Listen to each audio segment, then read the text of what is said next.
Les grandes compagnies de croisière commandent désormais des navires de plus en plus gros, une tendance qui pour certaines est associée à des plans de rénovation de leur flotte.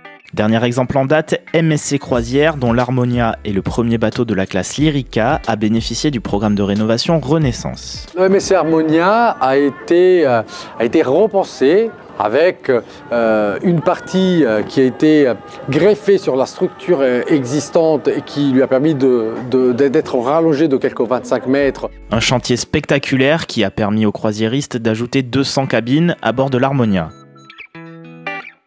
Il a également ouvert de nouveaux espaces de divertissement pour toute la famille, avec notamment des salles pour les enfants de tout âge en partenariat avec les marques de jouets Lego et Kiko.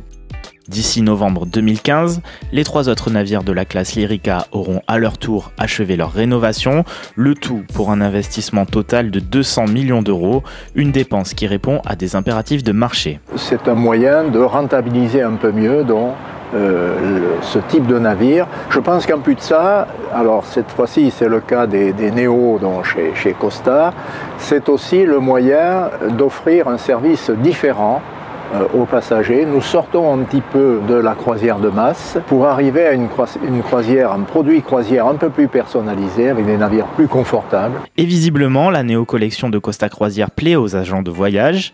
Certains ont pu la découvrir à bord du Néo Riviera à l'occasion d'un éduc-tour organisé par la compagnie en avril 2014. Les points forts de la néo-collection, c'est d'une part donc, la taille des bateaux, les itinéraires, le fait que ça soit aussi plus limité au niveau de l'offre famille, donc des bateaux plus calmes, donc adaptés à une clientèle déjà plus mûre. Les escales plus longues, bien sûr, étaient très attendues pour pouvoir profiter pleinement du site, parce que c'est quand même des escales avec toujours des événements culturels où on peut profiter d'une soirée tranquille, faire des choses différentes. Je pense que le service conciergerie va être énormément apprécié également, dans la mesure où ce service va personnaliser les désirs des clients. Un service plus personnalisé qui devrait permettre aux distributeurs d'augmenter le panier moyen de leurs clients. Ça donne une image non pas plus élitiste, mais plus adressée à des passionnés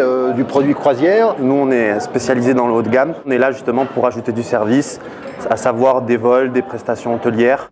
Les tarifs des séjours à bord d'un navire de la néo-collection sont plus élevés que ceux d'une croisière classique. Selon Costa Croisière, la différence devrait à terme atteindre 15 à 20%.